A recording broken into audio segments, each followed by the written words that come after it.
Hello po, magandang hapon na po at medyo hinapon na po tayo. Pero ganun pa man po ay patuloy ko pong ninanasan sa buhay ko yung daily makapagbigay lugod ako sa Panginoon sa panalangin.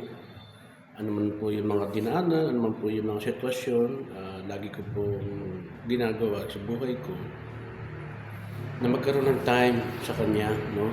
Although alam ko naman tayo po lahat meron din mga time na naibibigay po sa Panginoon. Kaya lang para po sa akin ay mas iba siguro yung kalagayan po natin. Iba-iba po, may mga trabaho po kayo, may mga ginagawa.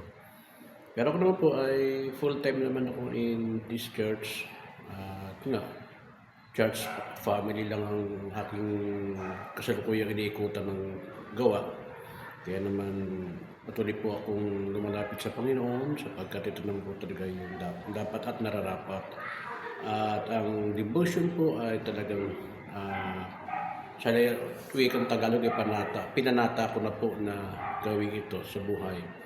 Kasi kung makita natin ang mga cult, ang mga ibang reliyon, ang mga hidwang reliyon, talagang makatawag mo sila mamanata, no? So siguro much better po kung tayo rin po ay namamanata. Sa tunay na panata, ito po ay yung devotion. Maging devoto talaga tayo sa panalangin at sa patuloy na pag-aaral po, no, ng mga salita niya na kahit saglit lang po ay maunawa po natin. Sa tulong po ng Banal na Espiritu, na ang kanyang mga salita ay patuloy nating mabigyan daan at siya naman magtuturo po para sa atin. Ang ating talata ay 1 Corinthians chapter 6, 19 and 20 na diya sabi doon na tayo po ay yung ating na pong katawan ay hindi na po sa atin sapagkat ito po ay binili na ng Diyos ni Kristo, no? So, ibig sabihin, ang katawan po natin ay templo po ng Banal na Espiritu. Kaya naman kung bakit po ang sabi kapag tayo na kay Kristo, tayo po yung mga bago nila lang na. Wala na yung dati, puro bago na po ang dapat makita sa atin. Although may mga pagkakataon na minsan nagkakamali, kakasala pa rin po tayo, pero panatilihin po natin sa ating buhay na tingnan natin na hindi na atin tong katawang ito, no? Sa totoo lang, hirap nga ng pagka yung katawan natin bakit pa sa may edad.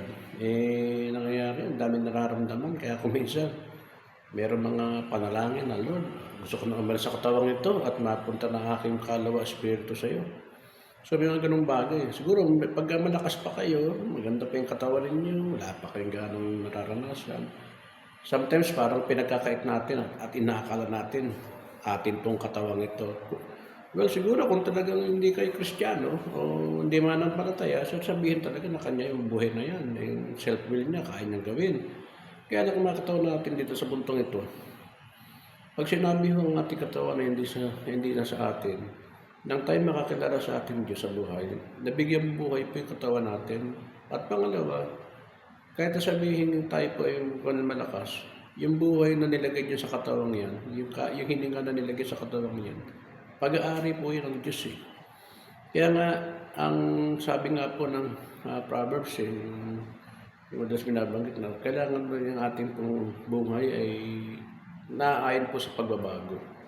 Araw-araw. Kaya may kantang binabago tayo araw-araw. At hindi na natin dapat pagmalaki, no? Nasa buhay natin, nakala natin kung minsan lumalayo tayo sa ating Panginoon dahil na nararamdaman natin, no?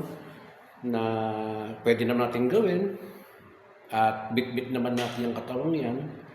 Pero alam mo kapatid, hindi na sa iyo katawang yan. Yan ay binili ng dugo ni Kristo nung kayo po ay naging Kristiyano. Kaya hindi na tayo pwede magmalaki. Kaya nga ho yung katawang yan, dapat po binibigay po sa ating Panginoon.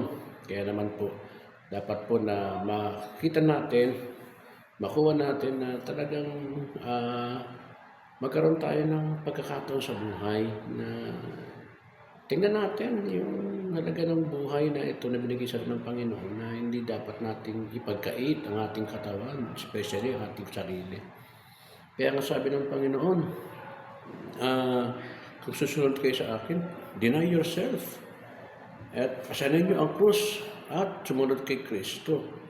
Ngayon, minsan may mga pagkakataon, bagamat tayo po ay dumadalo, minsan po yung katawan natin at yung isip natin wala na ata sa pagdalo.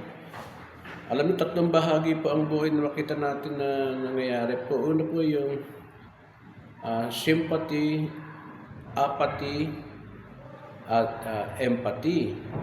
Usually, pagka tayo po ay mga tinatawag ko na nagkakaroon ng problem at tumihiwalay na tayo sa presensya ng Diyos, apathy na po yun. Yung sabihin wala nang pakialam in spiritual need ng tao. Pag naman sympathy, kuminsan dati, yung tinaklas sa Panginoon, parang pagka meron tayong parents, meron tayong mga may salita ng Diyos, o kaya yung tinatawag na member ng Christian community, tayo bilang mga kaanak, minsan may sympathy tayo dahil nakikita natin ating mga magulang, kapatid, sympathy po yun, nakikisimpatya tayo sa kanila. At yun naman po, empathy, yun po yung parang ilalagay mo yung shoes niya, susuotin mo, ikaw ang lalagay doon. Ganun po dapat ang makita natin na tayo bilang mga anak ng Diyos. Hindi na tayo may sarili natin.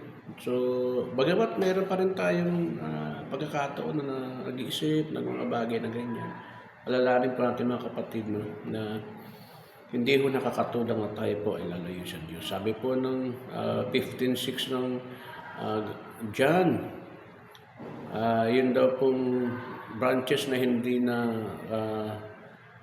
nagbubunga, tinatanggal, dinadala po sa apoy.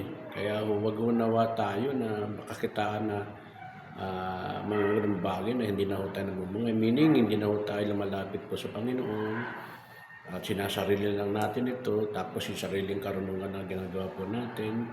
No? Kaya salamat sa Panginoon na hari nawa, no? Every day, magbigay tayo at maglaan tayo ng panahon sa Panginoon dahil ito po, last days na po.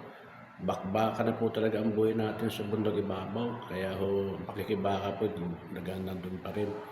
Pero ang kagandahan, sabi ng Panginoon, bagamat makakaranas po itong mga kapigatian, problema, karamdaman, sakit sa ulo, mga bagay sa ating katawan, pero doon ating ikalungkot yan. Kundi bigyan natin tandaan na patuloy pa rin tayo maglingkod at sapagat ang Diyos po ang magbibigay ng kagalakan, ng katugunan, kagalingan at tagumpay po. Salamat po sa Panginoon at magandang hapon po sa lahat.